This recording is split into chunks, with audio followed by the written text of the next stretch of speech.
Comment ça, il n'y aura pas de tomates dans la livraison? Mais tu sais très bien que moi j'ai besoin de tomates pour mon service, c'est pas possible. Enfin, c'est pas la première fois que tu me fais le coup en plus, là je vais encore devoir courir partout.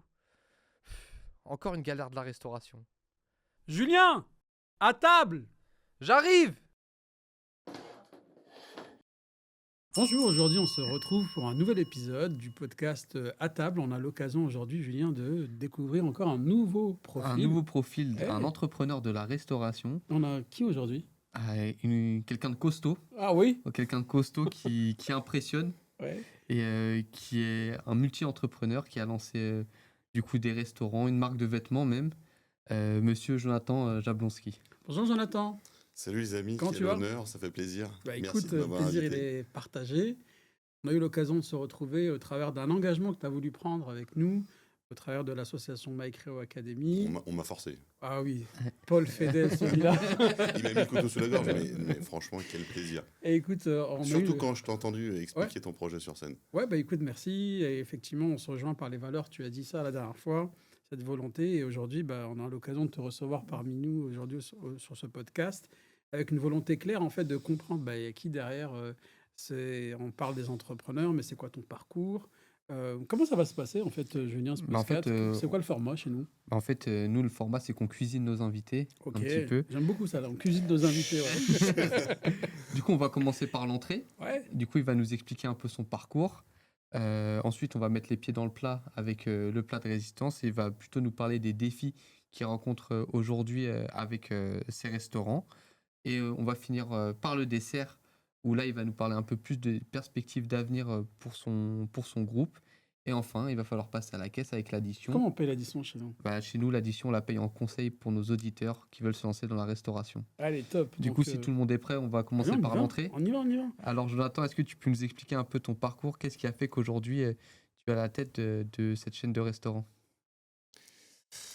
Il faut remonter loin, hein. Faut remonter loin parce que je fais pas mon âge, il paraît, mais il faut remonter un peu loin. Donc, enfance dans une famille très cadre bon familial, cocon qui va bien, un frère, grand frère. Et puis, ça a démarré, je crois, quand j'avais 9 ans. Très tôt déjà. Et à 9 ans, en fait, si tu veux, je rêvais d'être dans la restauration. Ok, Mon père, qui était chirurgien dentiste, ok. a dit c'est un métier de chien, faut pas faire ça, c'est compliqué, etc. Donc, Ouais, c'était mal lui, vu. il voulait quoi. vraiment que je fasse des études. Dans Ouais. la famille, tout le monde a quasiment fait, en tout cas, faisait des grandes études. J'aimais pas l'école. J'aimais pas du tout l'école. C'est quelque chose qui me parlait pas du tout. Alors, j'étais toujours passable, moyen, peut mieux faire, rêveur, etc. Donc, j'ai toujours eu ce côté un peu. T'étais ailleurs. J'étais ailleurs et Ouais. j'aimais pas, en fait. Mais je le faisais parce qu'il fallait le faire. Et puis, à l'âge de 9 ans, je commençais à aimer à faire la cuisine. Attention, 9 ans, tu fais des sandwichs. Hein, Ouais, des trucs comme ça. ouais. Et un jour, avec mon frère et un de mes cousins, en fait, qui venaient très souvent pendant des longues périodes à la maison, on se dit, et je dis à mes parents, eh ben, plus tard, je vais fonder un empire de la restauration de sandwich. À 9 ans, tu vois. Le gars, il est visionnaire. Ouais. Et puis bon, c'était un clin d'œil parce que je me rappelle comme si c'était hier. Ah ouais. Je vois très bien cette scène et ça va me tenir en fait toute ma vie. Et puis bon, après j'ai continué finalement l'école et puis j'ai fait des études. Et il faut savoir que moi, jusqu'à l'âge de 15 ans, Ouais. j'étais en surpoids. Mais vraiment, Ok. j'étais pas obèse, mais j'étais Ouais, vraiment en surpoids. ouais. Et je le vivais super mal. Et c'est là où j'ai eu un premier déclic, c'est qu'à l'âge de 15 ans, alors on partait en vacances avec mes parents toujours aux Arcs, tu sais, Ok. les Arcs à la montagne. Ouais. Et à l'époque, aux Arcs, il y avait plein d'activités avec des espèces de cartes différentes d'activités. Et tous les samedis soirs, tu avais la présentation de toutes les activités sous un chapiteau géant. Et moi, j'y allais parce qu'il y avait un truc que je voulais voir, c'était le bodybuilder qui était là. Et le mec qui arrivait, Jean-Michel Chalon, je me rappellerai comme si c'était hier. Le mec, il arrivait huilé, musclé, machin. Et moi, j'étais comme ça. Je suis la génération de Schwarzenegger et de Van Damme. Moi, t'arrivais dans ma chambre quand Ça j'étais ressemble gosse. à la génération de tout à l'heure de Florian. Ouais. On est dans les 78 là, non? 80, moi je suis de 80. Ah voilà, Je tu suis de vois, 80. comme quoi, on était Et pas donc, loin. t'arrivais dans ma chambre, t'as des posters de Schwarzy partout. Ma mère elle commence à s'inquiéter un peu, tu vois. Et puis, et bon, j'ai toujours aimé ça. Et puis, donc, je te dis, à cette soirée, je dis à ma mère, on peut aller le voir. Peut-être il peut me donner des conseils et tout. Et elle le connaissait parce qu'elle allait faire le sport, tu vois, là-bas. Et puis, je vais le voir, je lui dis, écoute, qu'est-ce qu'on peut faire? Il me regarde. Il me dit, C'était déjà en surpoids. ah ouais, j'ai rien. Il me dit, on Arrête était en le vacances, sandwich. Ah ouais, mois ouais. d'août. Ouais. Il me dit, demain, 6h à la salle. Ah ouais. Je dis, ok, je me pointe à 6h à la salle, et là, je suis parti. Il m'explique ce qu'il faut faire, etc. Et je rentre dedans. En 3 mois, j'avais perdu 22 kilos. J'imagine. J'ai Ah perdu ouais. 22 kilos. J'étais devenu vraiment un adepte Déconne. de ce sport. Ouais, ouais, ouais. La transformation, la progression, etc. Où en Ouais. fait, tu te sens Ouais, ouais, ouais. avancé. Et donc, Ouais. mécaniquement, t'es dedans. Et donc, j'avais d'un côté toujours ce rêve de devenir restaurateur. Et d'un autre côté, où je commence à vraiment prendre plaisir avec le sport, avec le bien-être, etc. Et ma revanche, si tu veux, sur mon obésité, c'est que un peu plus tard, je vous raconterai l'épisode aussi mannequinat que j'ai fait. Ouais. Et ben, je faisais des défilés pour Éminence, pour Dim, pour Homme, pour les, tu vois, les, Ouais, ouais, ouais, ouais. là, pour Hugo Boss, Ouais. etc. Et c'est moi qui faisais toutes les. Comme enfin, quoi, en fait, des je faisais revanches sur partie la des vie, mannequins quoi. qui faisaient les caleçons avec les abdos, tu Ouais, vois. ouais, ouais, ouais. Donc et là, je me suis dit, ok, quand tu te bats et quand tu veux vraiment quelque chose, bah, t'es inarrêtable. Et donc ça, c'était un peu le démarrage de, en tout cas, tu peux réaliser des choses. Ok. Euh, C'est ta construction mentale, c'est ton schéma de vie, c'est Exactement. Et cette je pense que ça- résilience et en fait cette motivation qui, par l'épreuve, ta confiance en soi, elle commence à augmenter parce que tu l'as fait une fois, c'est ça? C'est exactement ça. Et c'est exactement ça. C'est ta confiance, en fait, elle va se gagner comme quand tu apprends à marcher. En fait, Ouais. plus tu apprends, enfin, plus tu marches, voilà, tu tombes au départ, mais à un moment donné, tu marches vraiment. Et ben, la confiance en soi, c'est pareil. En fait, ça s'apprend. Donc, il y a des gens qui sont très timides, Ouais. qui ont du mal à parler à une caméra, qui ont du mal à parler en public. Hier soir, j'avais un événement. Ouais. On était 300 personnes de la restauration. J'ai aucun problème. Ouais. Il y a des petits jeunes qui arrivent, qui tremblent, etc. Mais c'est normal.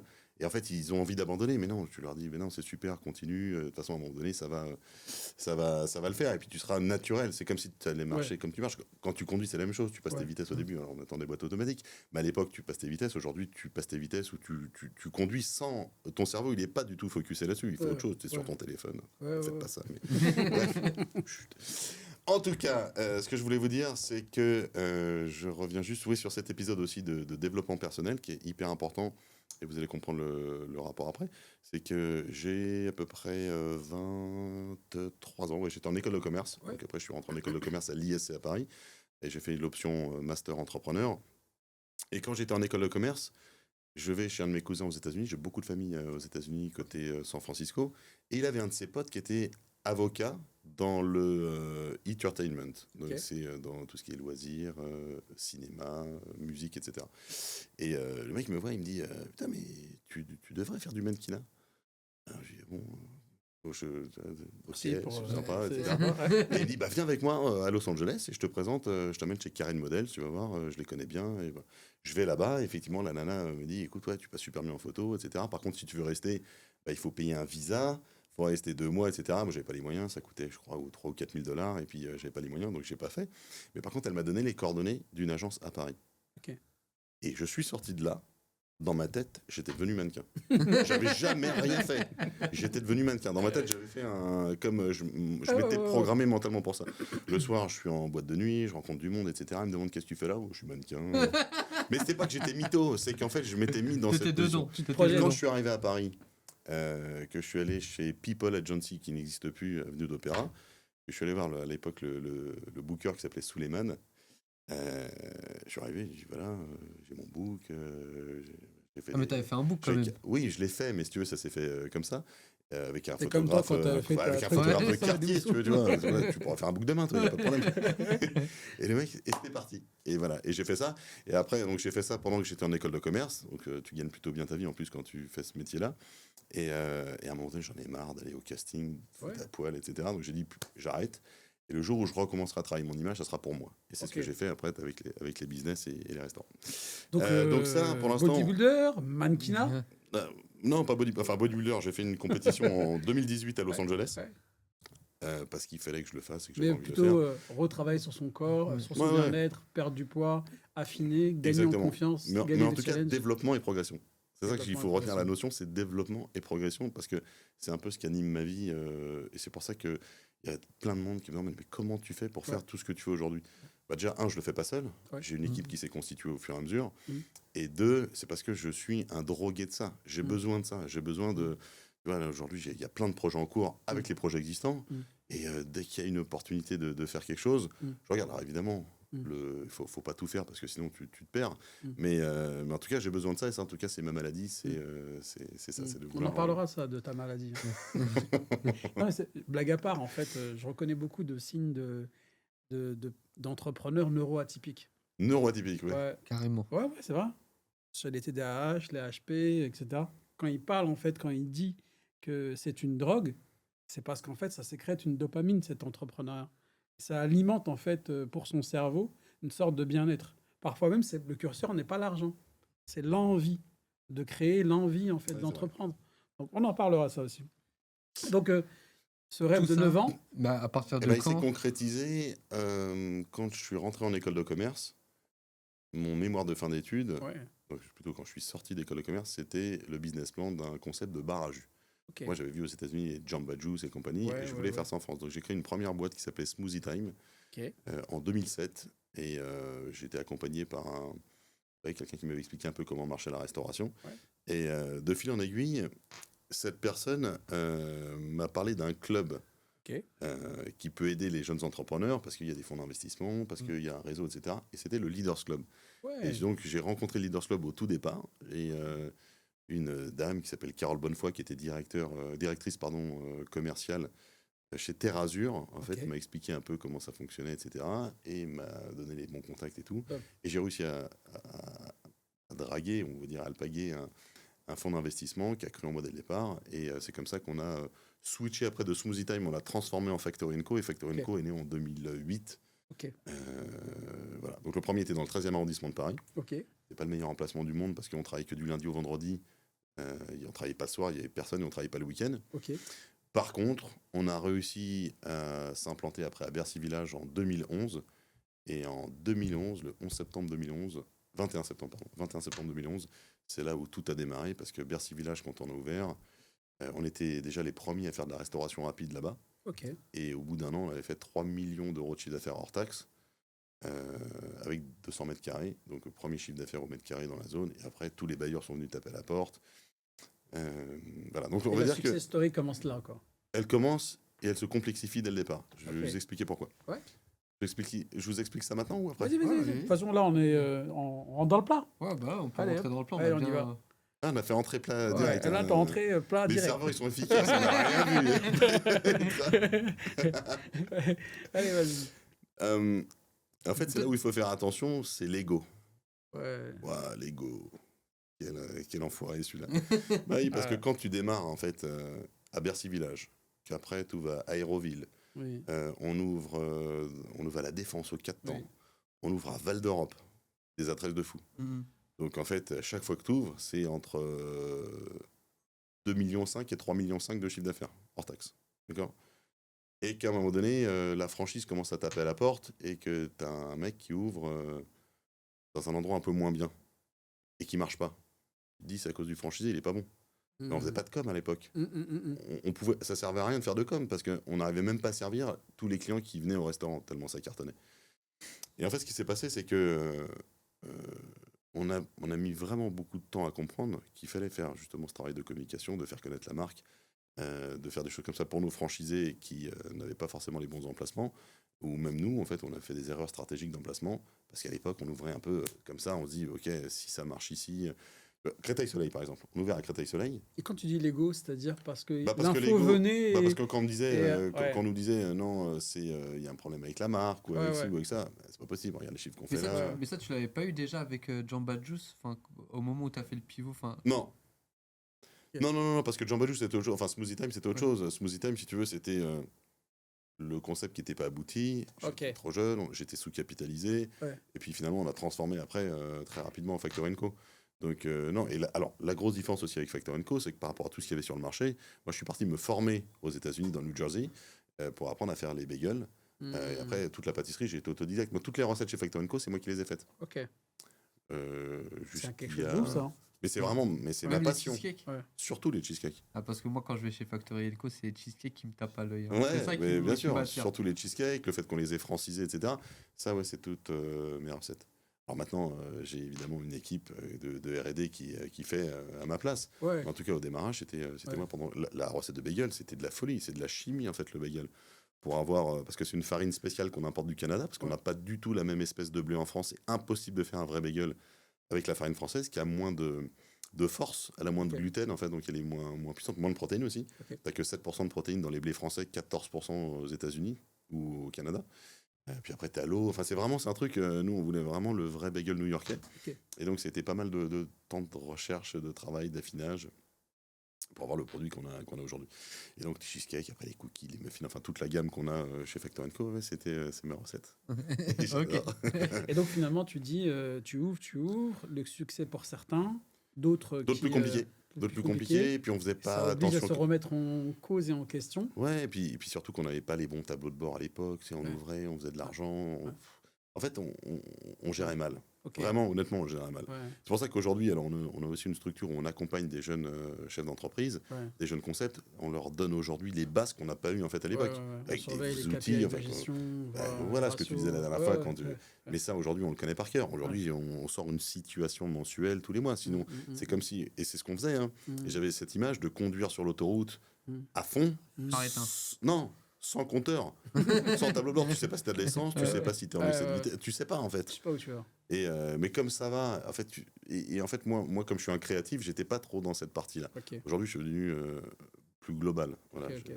Et quand je dis l'ego, c'est parce que moi, quand j'étais jeune, enfin plus jeune, bah, je pense que j'avais vraiment, vraiment beaucoup plus d'ego et moins de sagesse que j'ai aujourd'hui. Ok, ok. Ça, c'est clair.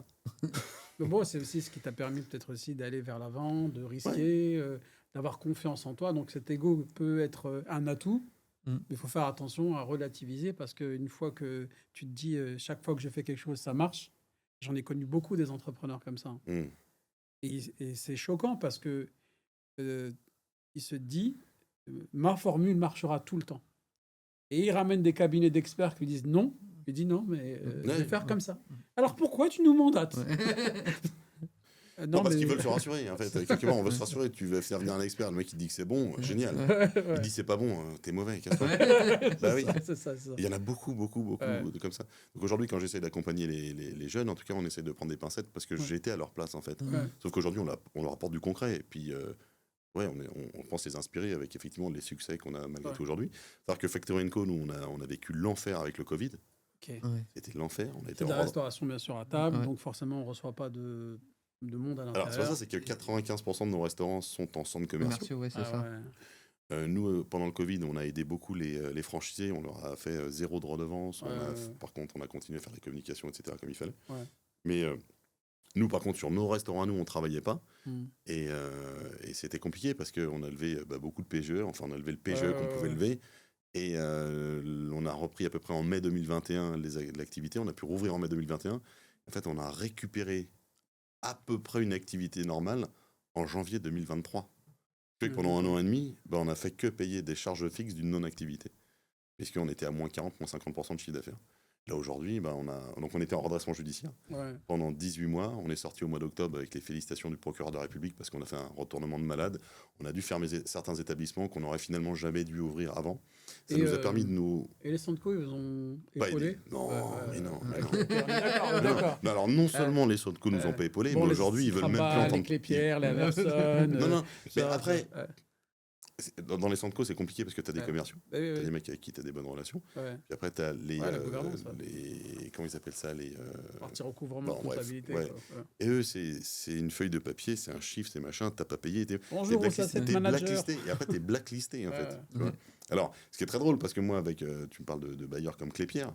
Clépierre, aujourd'hui, ils peuvent plus me voir, en fait. Ils veulent pas me voir parce qu'on les a plantés sur Créteil Soleil. Mais sur Créteil Soleil, ce qu'il faut savoir quand même, c'est qu'ils ont récupéré notre restaurant alors qu'on avait mis 1,5 million d'investissement, qu'ils l'ont récupéré, évidemment, gratuit, alors même si on leur devait un peu de loyer, et ils l'ont revendu à Popeyes avec un loyer beaucoup plus élevé, alors que déjà, le loyer était élevé. Par contre, de l'autre côté, on leur fait 7 millions d'euros de chiffre d'affaires à Val d'Europe entre Factor & Co, Italian Queen, alors ça, ils en ont rien à foutre. Plus Los Poblos qu'on a ouvert à Grenoble.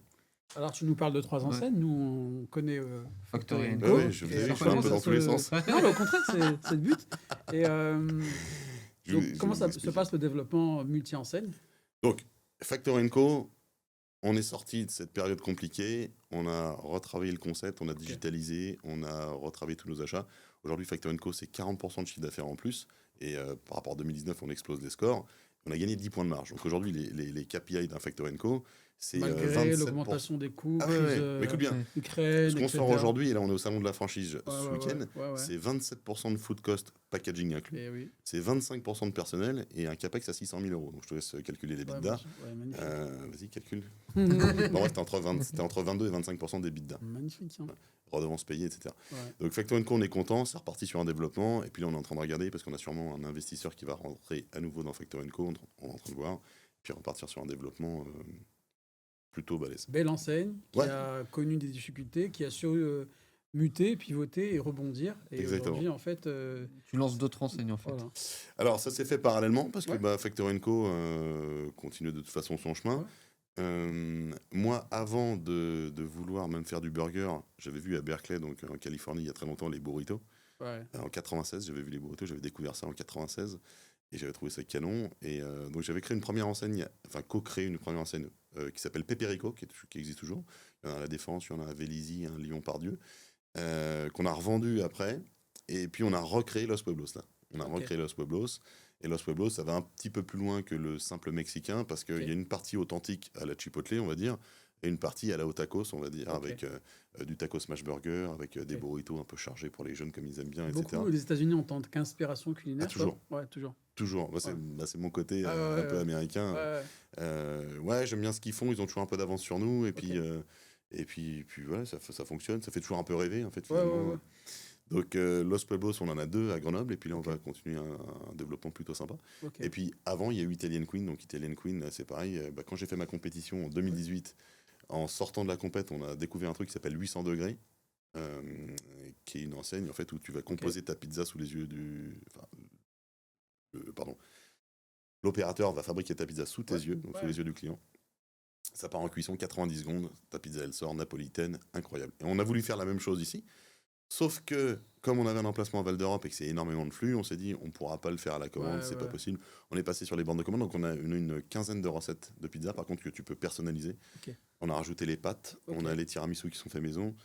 Et Italian Queen à Val d'Europe, c'est 3,4 millions, c'est hors taxe, c'est 26% de food cost et 25% de personnel. Donc c'est aussi une belle chose. Très beau ratio. Très beau ratio. On sort à Avignon. Donc on ouvre là à Avignon. On est 30 là, on descend, plus ça me rassure, tu vois. C'est la bataille. Ouais. Donc Avignon, on ouvre fin d'année, on va ouvrir Bruxelles et puis on a un petit développement aussi sympa. À côté de ça, parce que c'est trop facile. S'il y a que ça, c'est relou. On a rien à voir. Enfin, rien à voir. Rock and Free Life. Voilà, Rock and Free Life. Alors ça, pour le coup... Merci pour les casquettes. Hein. Avec plaisir, les copains. Rock and Free Life, c'est une belle histoire aussi, parce que j'étais un jour dans le train, j'allais voir mon franchisé de Marseille, et j'ai un pote qui m'appelle, un pote on va dire d'adolescence, qui lui a fait ses armes chez Métro, donc les magasins Métro. Il a été élu meilleur directeur du monde chez Métro à l'époque de l'ouverture de Métro Bercy. Et il m'appelle, il me dit, écoute John, je vois que tu viens à Marseille et tout, je vais lancer ma marque de casquettes, Rock and Free Life. Je suis dans le train, je dis, ok. Et il me dit, voilà, j'ai 4 modèles, est-ce que tu veux t'associer? Je dis, mais qu'est-ce que tu veux que je fasse dans les casquettes? J'y connais rien, tu vois. Il dit, ouais, mais avec ton réseau, je sais pas, ton énergie, nanani, nanana, je pense qu'il y a un vrai truc à faire. Bon, combien tu veux? Alors, je sais plus combien il me dit, c'était pas grand-chose au départ. Et puis, je dis, bon, ok, si tu veux, si ça peut t'aider, etc. Et en fait, on a co-créé cette marque, on est 4 associés, on est 4 associés dessus aujourd'hui, et la marque, elle cartonne. Là, on vient de vendre une licence Monde pour la marque. Donc le concept, c'est que tous les vendredis à 18h, là-bas, c'est surtout les casquettes. On a sorti les t-shirts, les sacs à dos et tout après, mais là-bas. Donc les casquettes, tous les vendredis, 18h, un nouveau modèle, un nouveau design en série limitée. Et la marque, elle cartonne. Il y a beaucoup de stars qui les mettent. En ligne, c'est en ligne. On a une centaine de boutiques qui les vendent. On fait aussi pas mal de co-branding avec des marques comme les salles de sport Honor, comme des garages Harley Davidson, etc. Et la marque, elle plaît énormément. Il y a Black M qui les met tout le temps, pas mal de stars et tout. Donc voilà, donc ça, c'est le côté complètement en dehors de la restauration. Et après, entre les deux, en hybride, on a créé Heroes Superfood. Donc Heroes Superfood, c'est des boutiques de compléments alimentaires pour sportifs, hybridés avec de la restauration. Donc là, tu vas à la salle de sport, tu viens prendre ton booster avant, tu sors, tu viens prendre ta crème de riz, ton shaker, ce que tu veux. On a des plats aussi, on a pas mal de choses, des crêpes, des pancakes. Et tu peux prendre tes compléments alimentaires. Et ça, on a fait le premier donc, à Clé-Souilly, donc à Shopping Promenade. Ce qui est pas mal parce que la boutique sur 80 mètres carrés, c'est le plus gros chiffre d'affaires France de boutiques de nutrition, fait plus d'1 million d'euros hors taxe. Et on a ouvert donc, dans un Honor à Grenoble. Et la boutique est vraiment, vraiment sympa. On ouvre à Saint-Malo là, à la fin de l'année. Pas la fin de l'année, j'ai l'impression qu'on est en décalé, on est dans 2 mois, Saint-Malo. En juin, tu voulais dire. Voilà, et puis à côté de ça, on a notre agence de com maintenant qui s'appelle Ouais. Kiss Badass, qui est l'agence de com du groupe. Ok. Et je suis président du Leaders Club, donc cette fameuse association qui existe depuis maintenant plus de 30 ans, depuis 1993. Et ouais, c'était la remise hier C'était soir. c'était Ouais, les palmes c'est hier super. soir, c'était un bel événement, Bravo, on était plus de 300, félicitations. il manquait plus que vous les Oh copains. là là, Mais une la prochaine fois. prochaine, Ouais, avec grand plaisir. top. Donc voilà à peu près. Et du coup, tu gordes combien de temps par nuit pour faire tout ça? Je dors combien de temps par nuit? Ouais. Non, je dors bien, je dors bien. Alors, il faut savoir que j'ai un associé qui est hyper opérationnel, qui s'appelle Michael Azevedo, avec qui aujourd'hui je fais tout. Sur Et- l'ensemble des activités? Sur l'ensemble des activités. Ok. Et après, on a évidemment des patrons par marque. Ok. Nous, on gère en direct Factory & Co, Italian Queen. On a un associé, le fondateur d'ailleurs, qui gère Rock and Free Life. Ok. Un autre qui gère Hero Superfood. Et pour Los Pueblos, aujourd'hui, c'est nos associés qui sont opérationnels à Grenoble. Donc nous, on est plus là, en fait, en tant que développeur. Et puis sur la partie marketing, communication. Et puis la réflexion sur le développement de l'enseigne. J'aimerais Ok. avoir ton avis sur un truc. Cette croissance, elle se fait aussi avec des hommes et des femmes, donc forcément parfois des associés. J'en connais beaucoup dans nos entrepreneurs qui se posent la question de l'association, des difficultés, des pactes d'associés. Est-ce que tu as quelques recommandations déjà, avant même qu'on passe à l'addition, Ouais. sur ces sujets-là ou dans ton parcours? Est-ce que tu as vu des points où tu as eu des difficultés à t'associer ou avec des associations qui sont bien ou mal passées? Bien sûr, l'association, c'est un sujet. Il y a tellement d'exemples d'associations qui marchent et d'autres qui ne marchent pas. Et je pense que la base, pour l'avoir vécu, c'est qu'en fait, des associés, s'il y en a 2 ou 3, alors 3, c'est toujours très compliqué parce que tu as toujours à un moment donné, tu en as toujours 2 qui vont se mettre ensemble Ouais. contre le 3e. Et si tu en as un qui n'est pas droit dans ses valeurs, un coup il va être avec l'un, un coup il va être avec l'autre, et ça ne fonctionne pas. Mais au-delà de ça, des associés fonctionnent quand chacun fait des choses différentes que ce que l'autre peut lui apporter.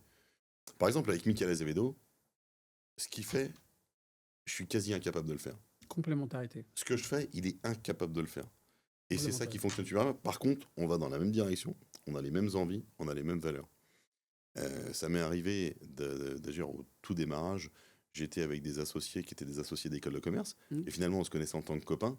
Et tu sais, t'as envie d'être associé parce qu'au départ tu dis, bah, Ouais. associé, quelque part les gens, je pense qu'ils se disent, quand j'associe quelqu'un, c'est que finalement j'achète pas cher Sa valeur. Son temps. son temps, temps. son C'est-à-dire que tu te expertise. rassures parce que tu es associé avec quelqu'un, mais en fait, en réalité, il va peut-être pas t'apporter grand-chose parce que le gars, il a déjà un boulot à côté. Et j'en connais plein des histoires d'associés comme ça qui fonctionnent pas. Par contre, il y en a d'autres où, tu vois, notamment avec Eric d'aujourd'hui sur Italian Queen, où lui, c'est un restaurateur rémois qui il est parti de rien. Il était commis de cuisine. Aujourd'hui, Ouais. il fait plus de 100 millions d'euros de chiffre d'affaires. Il est multi-franchisé Burger King. C'est le premier franchisé Burger King de France. Starbucks, Amorino, enfin, il a ses brasseries aussi, etc. Et lui, il est parti de rien. Et pourquoi ça fonctionne super bien avec lui? Parce que lui, il gère toute la partie back-office, toute la partie Ok. gestion financière. Et c'est lui qui nous a appris justement cette partie de gestion, je disais tout à l'heure, du tableau de bord. Sinon, donc, il nous a vraiment apporté quelque chose et on fonctionne dans la confiance. Et maintenant, ça fait longtemps qu'on bosse ensemble. Donc, voilà, on a plein de projets. Et une association, ça peut être que comme ça. Ouais. C'est comme un mariage, en fait. Quelque part, tu sais que tu te maries. Donc, c'est pour longtemps. Et il vaut mieux mesurer avec qui tu t'associes avant, quoi. Bien Même, choisir. même si si ce sont sur des petites participations. Ouais. C'est vraiment important. Parce qu'une fois que tu es associé, tu es associé. Et après, c'est Ouais. fini. Ouais. Avocat, machin, frustration. Ouais. Et tu veux pas de ça, en fait. Parce que Ouais. tu veux utiliser ta Ton bande énergie. passante pour développer ton projet, quoi. Il faut pas qu'elle soit mal utilisée à essayer de réparer des choses en interne plutôt qu'à combattre le marché, Exactement. améliorer la valeur pour les Et clients. le nombre de personnes que je rencontre, ah bah tiens, je te Ouais. présente mon associé. Finalement, sur les associés, t'en as un qui parle, l'autre, Ouais. il est complètement absent. Ouais. Puis finalement, t'as un porteur de projet et l'associé, il aurait très bien pu être Salarié. employé, en fait, Ouais. salarié. C'était le directeur en fait. Ouais. Ouais. Ok. Top. Alors on passe. Est-ce que tu as encore des questions à Jonathan sur un petit peu Bah, les du concepts? coup, moi, je trouve que. Enfin, moi, je suis resté un peu sur ma faim, sur le plat de résistance. En fait, moi, j'aurais bien aimé. Quand on est passé vite au développement, Ouais. ouais, j'ai ouvert cette marque. Ouais. Moi, je veux savoir comment ça s'est passé le premier service, le premier restaurant que tu as ouvert. T'étais où? Qu'est-ce que tu fais? Est-ce que tu t'en rappelles encore? Alors, le premier restaurant que j'ai ouvert, ouais, je me rappelle pas de l'ouverture. T'as raison, je me rappelle pas. Mais je sais que moi, j'étais toujours en cuisine, en fait, où j'étais plutôt derrière, finalement. Parce que j'étais peut-être un peu timide aussi au départ. de l'aventure. Et c'est à force de travailler, etc., que je me suis un peu plus ouvert. Mais en tout cas, je me rappelle des premiers mois d'ouverture, par exemple à Bercy Village. Où, Ah, mais Bercy Village, c'était après le 13e, non? c'était après le 13e, mais pour moi, c'est vraiment là le vrai démarrage. Ok. Parce que avant, j'étais un esclave. J'étais l'esclave du restaurant. C'est ça qui nous Ouais, intéresse. ouais, Ouais. c'est ça qui... Ah ouais, non, mais ah oui, alors, non, mais t'as raison. Non, mais t'as raison, Parce c'est que nos hyper important entrepreneurs parce qui que se lancent dans les premières années, il faut qu'ils Non, mais relativisent t'as cette raison. période-là. Parce tu vois, qu'un bail à c'est- Bercy c'est Village, hyper important. c'est pas donné le non nombre plus. de personnes qui se disent je veux faire comme toi, tu Ouais. vois. Je veux faire ci, je veux faire ça, je veux faire ça. Oh là là, mais c'est vrai qu'on oublie cette période-là qui est la Ouais. période la plus importante en fait. Ouais. La période où tu fais les bases. La période où je n'avais pas de vie en fait. C'est-à-dire que c'était 7 sur 7 dans le restaurant. En plus, à l'époque, pour amortir le matériel, pour faire justement les bagels que j'avais importé des États-Unis. Les machines pour faire les bagels, la diviseuse, formeuse, etc. Le pétrin, qui est un pétrin spécifique qu'on ne trouve pas en France parce qu'il fait 16 chevaux, enfin des trucs techniques. Mais ça veut dire que du lundi au lundi, j'étais dans le restaurant. Eh oui. Il était marrant le lundi au lundi. Mais c'est vrai, c'est-à-dire que tu es tout le temps dans le restaurant. Je crois que j'avais, globalement, j'étais libre le dimanche à partir de 17h jusqu'au soir. Et c'était une période compliquée parce que tu te sens oppressé. Tu sens que tu étais oppressé. Et là, t'étais déjà sous l'enseigne Factory & Co ou c'était celle d'avant? J'étais sur Factory & Co parce que celle d'avant, elle n'a pas trop d'importance. Elle a duré 7 mois et j'ai vite switché en Factory & Co. Et qu'est-ce qui fait que tu lâches pas l'affaire dans ces premiers mois d'activité? Je pense l'abnégation. Ouais. Je peux pas te dire aujourd'hui, je pourrais te dire c'est le rêve, c'est le machin. ouais. Non, c'est pas vrai. Au départ, Ouais. c'est pas ça. Au départ, t'es Persévérance, dedans, t'as pas le rigueur. choix, tu t'es mis dedans, tu peux pas décevoir, Ouais. t'as du monde qui compte sur toi. Ouais. Et c'était terrible. Ouais. Parce que Et t'étais seul ou t'avais un associé à ce moment-là? j'avais au démarrage de Factory & Co, j'étais seul. Ouais. Là, J'étais seul. t'étais en cuisine J'ai et mon tu frère dis- qui m'a rejoint plus tard. Lui, il Ok. était chez Microsoft, il m'a rejoint quand on a ouvert Bercy Village. Mais sur le premier Factory & Co, j'avais un fonds d'investissement qui était là, d'accord, mais qui n'était Ouais. pas du tout opérationnel. Mm. Et lui, qui attendait que son argent, en fait. Ouais. Mais globalement, non, j'étais seul. J'avais un directeur qui était, alors, peut-être, c'était sympa, mais en même temps, avec du recul, la connerie de l'époque, excuse-moi s'il m'écoute encore aujourd'hui, mais la connerie de l'époque, c'est qu'en fait, c'était un pote, un copain. Donc c'était plus facile. Tu travailles des copains, tu as l'impression d'avoir confiance, etc. Alors, pour le coup, il n'y a jamais eu de problème de confiance avec lui. Par contre, c'était pas un directeur de restaurant. Donc, c'était. Moi, j'étais plutôt sur la partie production. Je passais ma vie en production. C'est-à-dire que. Et je disais, pour amortir le matériel, on vendait à une trentaine de restaurants dans Paris. Donc, on vendait des bagels, on vendait des gâteaux, etc. Et donc, ça veut dire qu'en plus du service, il fallait produire, il fallait organiser. Donc, une fois que le restaurant. Un labo, quoi, en fait. Hein. Mais on travaillait, il y en avait partout, on faisait des bagels jusqu'à pas d'heure, etc. C'est marrant parce que c'est là qu'on a rencontré d'ailleurs notre directeur de labo qui travaillait dans le petit Franprix à côté et qui était venu nous donner un coup de main un soir. Et puis du soir où il est venu nous donner un coup de main, il est arrivé à 18h, il est reparti à 23h à remplir. On avait des sachets en plastique qu'on remplissait par 5 bagels. Puis on les fermait, puis on mettait dans des cartons, puis après ça partait dans le Jumpy ou je sais pas quoi, là, le Berlingot. Mais c'était une vie de folie, quoi. Et puis ça s'arrêtait pas. Et puis t'avais les échéances qui tombaient, et les impôts, les machins. Le stress, en fait, voilà. du Et début, quoi. jusqu'au jour où tu passes la deuxième vitesse, où là, à ce moment-là, on ouvre Bercy Village. Et là, Bercy Village, donc au départ, très compliqué. Parce que comme je disais tout à l'heure, on était le premier restaurant en restauration rapide. Et donc les gens, ils arrivaient, ils s'installaient, ils attendaient la carte.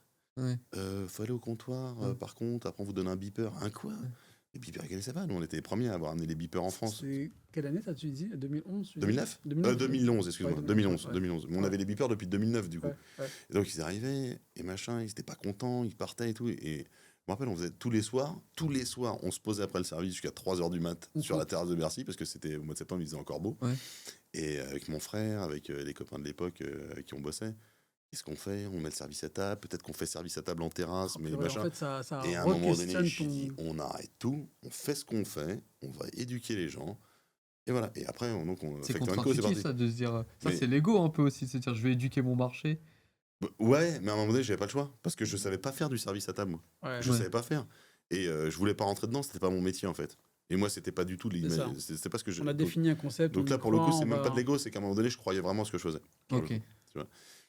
Et après, la next step, c'est qu'on a ouvert Aéroville en 2013. Plus le laboratoire. Donc là, on prend une usine à Ivry-sur-Seine. on fabrique pour tous les restaurants parce que finalement, là où on y était, c'était impossible avec les 3 millions qu'on faisait sur Bercy. On ouvrait Aéroville, on était parti, au départ, on est parti pour faire plus de 3 millions aussi de chiffre d'affaires. Ça s'est un peu calmé après Aéroville, et ça s'est calmé sur 2,4 millions, je crois, ou 2,5 millions. Mais c'était des trop gros volumes pour le petit labo qu'on avait dans notre cuisine qui faisait. Ça, c'était 3 fois comme la cuisine. Je sais pas si vous imaginez. On avait même le pétrin qui était à l'entrée du restaurant. C'est-à-dire qu'on prenait la pâte, on l'amenait sur un chariot, on l'amenait derrière, machin. Et donc, on ouvre Aéroville et là, je fais un burn-out.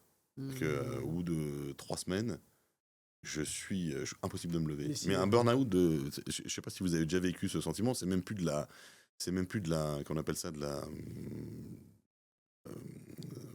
Bref, j'ai oublié le terme de la. Tu peux plus répondre au téléphone, tu peux plus regarder tes Mais mails. non, mais tu peux pas te lever du lit. Tu pleures dans ton lit. C'est-à-dire que t'es là, tu sais plus quoi faire, t'as plus de sens à rien. Tu dis je vais pas y arriver, c'est fini. Et là, t'as plus confiance. Ta confiance, elle est partie, mais à des milliers de kilomètres. Donc voilà, je voulais dire, c'est même pas de la dépression, c'est au-delà de ça. Et c'est hyper puissant. Et là, j'ai un pote de l'époque avec qui je bossais, qui est venu me voir à la maison, et mon frère aussi, et ils m'ont boosté. Et c'était voilà, ça a duré 3 jours. Et après, j'ai plus jamais ressenti ça de ma vie. Mais c'est affreux.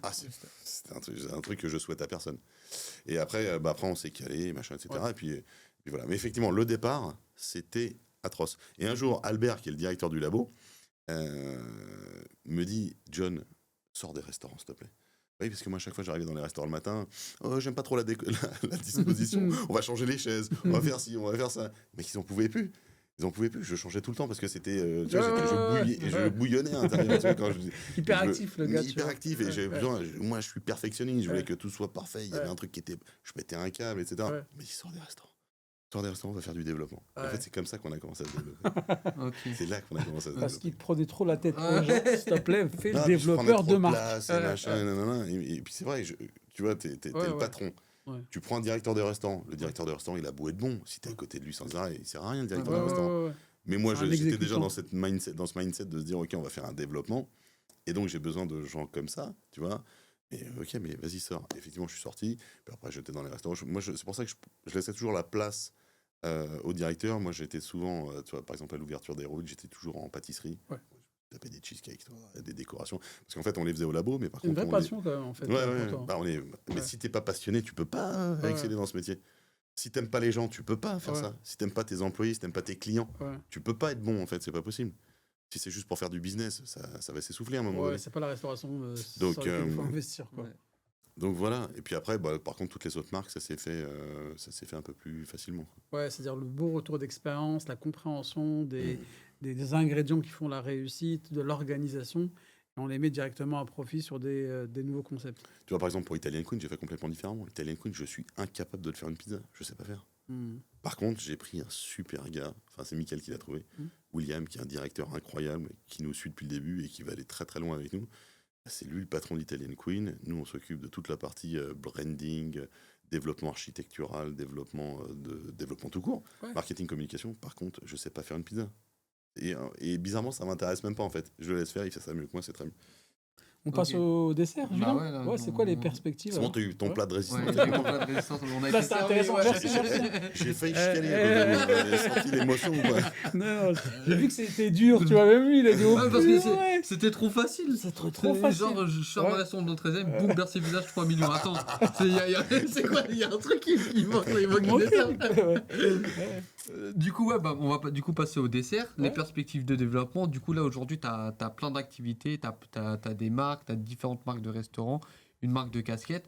Aujourd'hui, c'est comment tu te vois dans 10 ans, où est-ce que tu vas aller un peu avec toutes ces différentes activités? Est-ce que tu veux consolider un groupe, avoir une cohérence globale, ou en fait, tu fais un peu ce qui te plaît, tu vas là, à gauche, à droite? J'aurais pu te dire ça il y a quelques années. Non, aujourd'hui, c'est hyper structuré. Je sais exactement où je veux aller. Et en plus, je veux commencer à transmettre. Je vais vous expliquer pourquoi. Donc là, on continue le développement de nos marques dans un seul groupe. D'accord. Il va y avoir aussi des salles de sport à un moment donné qui vont arriver parce que ça fait partie de l'écosystème.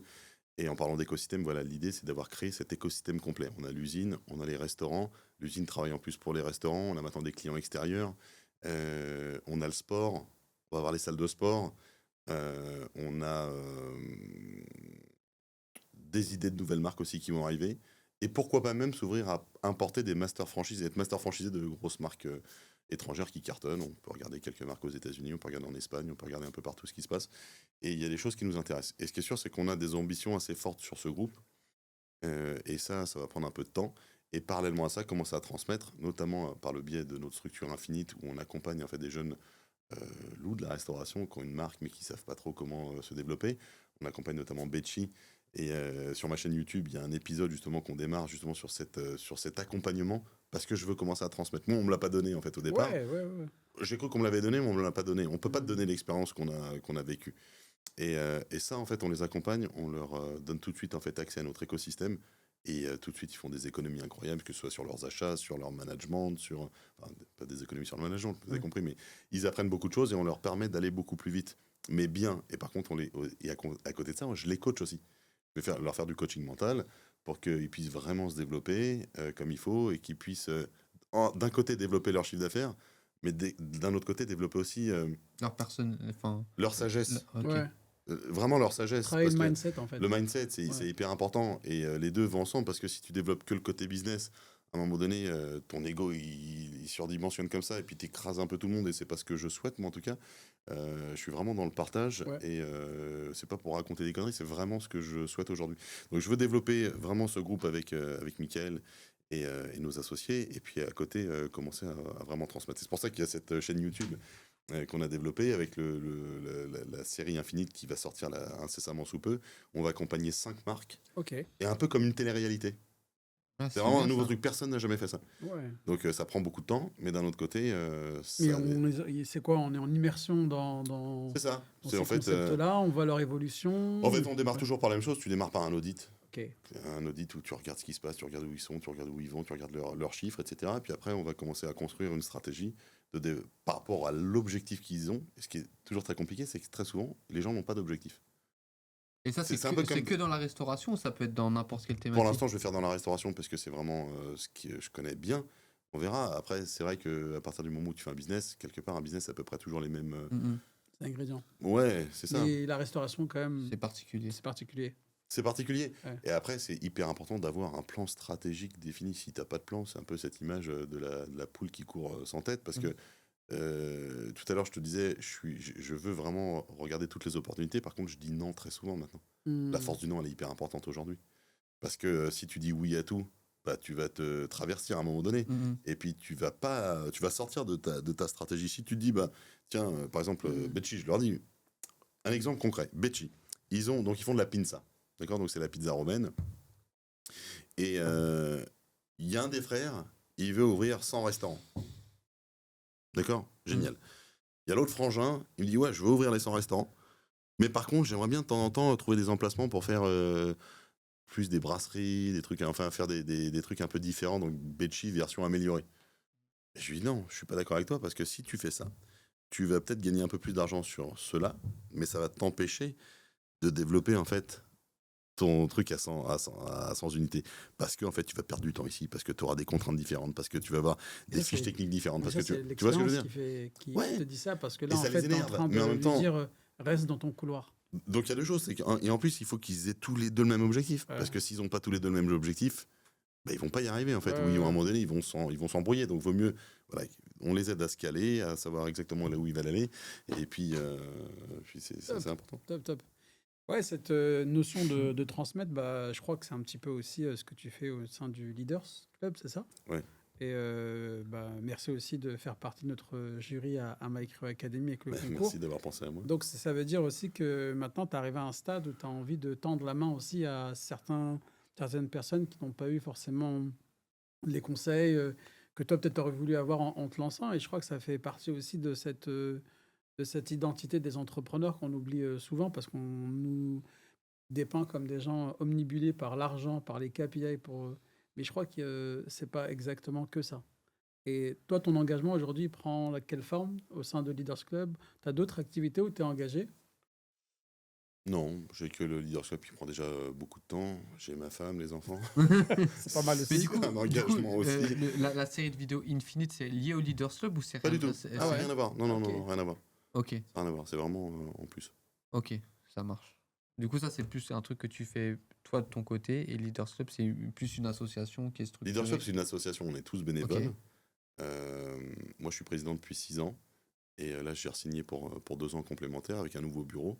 Mais la mission du Leaders Club, c'est d'un côté, on a des partenaires qui nous donnent du budget pour pouvoir Ouais. exister. De l'autre côté, on a les restaurateurs. Puis on va se réunir tous les 2 mois à peu près pour parler d'une thématique qui est une problématique ou une thématique qui intéresse en tout cas le restaurateur. Ouais. Et puis il y a des échanges, il y a une table ronde, etc. Puis après, les partenaires discutent avec les restaurateurs, ils font du Ouais, business, c'est demi-toi, ils font du réseau. ouais, Les super. restaurateurs entre eux aussi, ils aiment bien parler, échanger sur les problématiques qu'ils ont. Il y en a qui jouent le jeu, il y en a qui jouent moins le jeu, mais c'est normal comme partout. Mais globalement, c'est hyper sympa. Et puis c'est galvanisant en fait. Dernière question peut-être sur cette notion de multi-enseigne, entrepreneur dans différents concepts. Est-ce qu'il y a une pression particulière à gérer tous ces fronts-là, même si tu as dit que tu avais des directeurs un peu partout qui sont responsables, qui sont autonomes, qui aussi sont compétents, mais il n'en reste pas moins que tu as un regard sur l'ensemble de ces éléments. Est-ce que tu as une pression particulière avec tous ces enjeux-là? Je peux pas dire que j'ai beaucoup de pression aujourd'hui, Ok. et heureusement. Mais de temps en temps, tu vas avoir des journées folles. En fait, c'est toujours la même chose, c'est que toutes les merdes, elles arrivent toujours en même temps. Toujours pareil. Et, La loi des séries. et non, mais c'est incroyable cette loi des séries. T'as raison. Et tu vas avoir des journées où tout se passe bien, t'as l'énergie maximale, tu sors de là, t'es Ouais. content, les gens sont contents. Le lendemain, tu sais pas pourquoi, t'as une démission, t'as un rideau qui ferme Ouais. plus, Ouais. t'as la friteuse qui a sauté, Ouais. t'as une cliente qui est pas contente parce que on lui a mal rendu la monnaie, Ouais, il manquait 20 centimes et elle te fait un scandale, elle te met une note de 0 sur, enfin 1 sur les. Au Bah, Google. Et voilà, donc c'est que ça. Ouais. Donc il faut arriver à prendre beaucoup de recul, Hmm. à mettre les haters de côté, à garder en fait sa stratégie, son chemin, Hmm. et puis finalement à prendre ce qu'il y a de bon, et puis chercher en fait la force de continuer.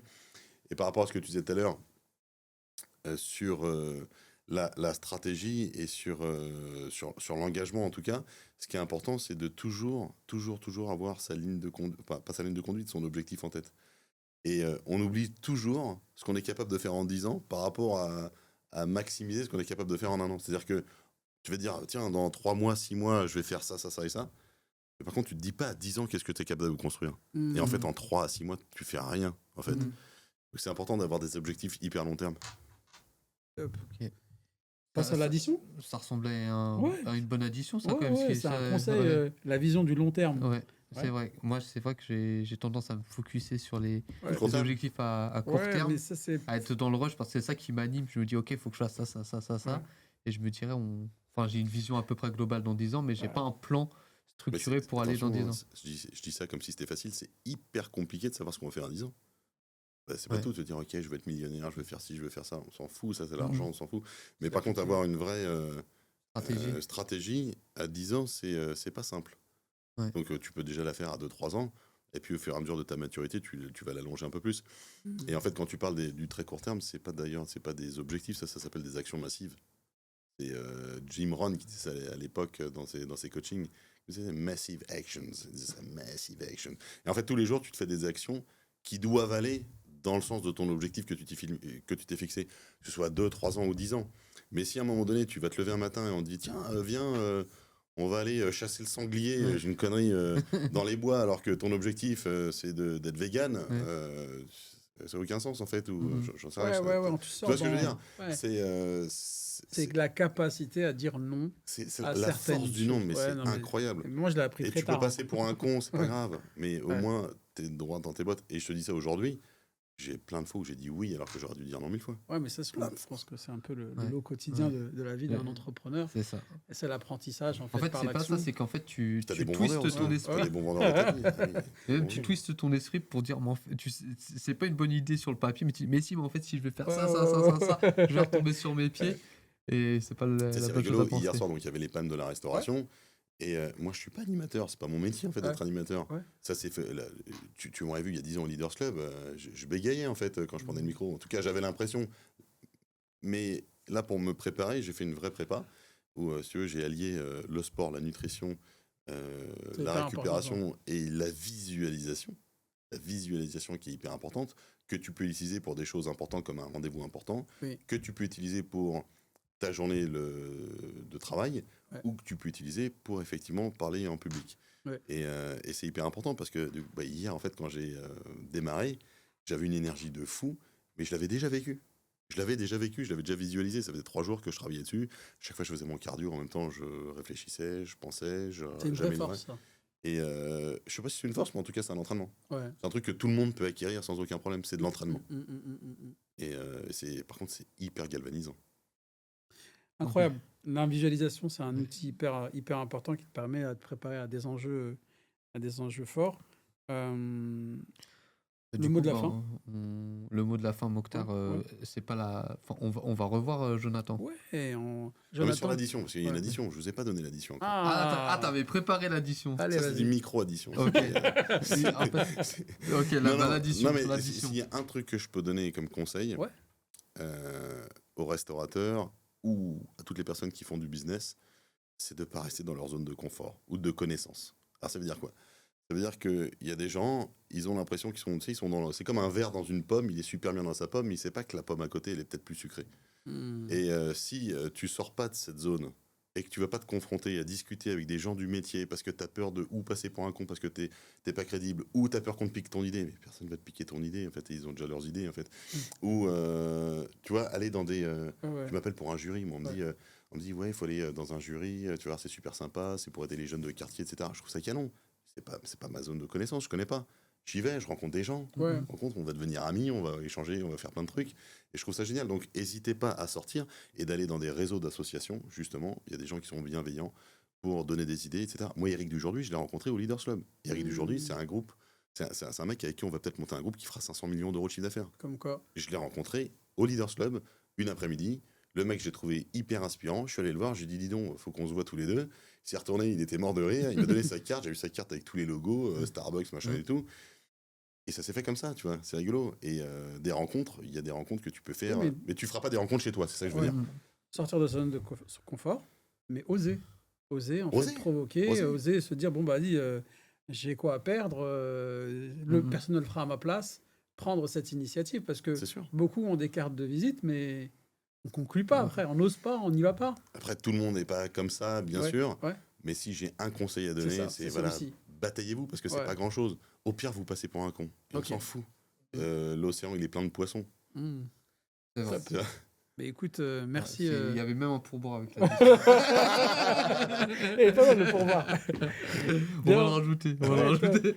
Donc on retrouve Jonathan pour...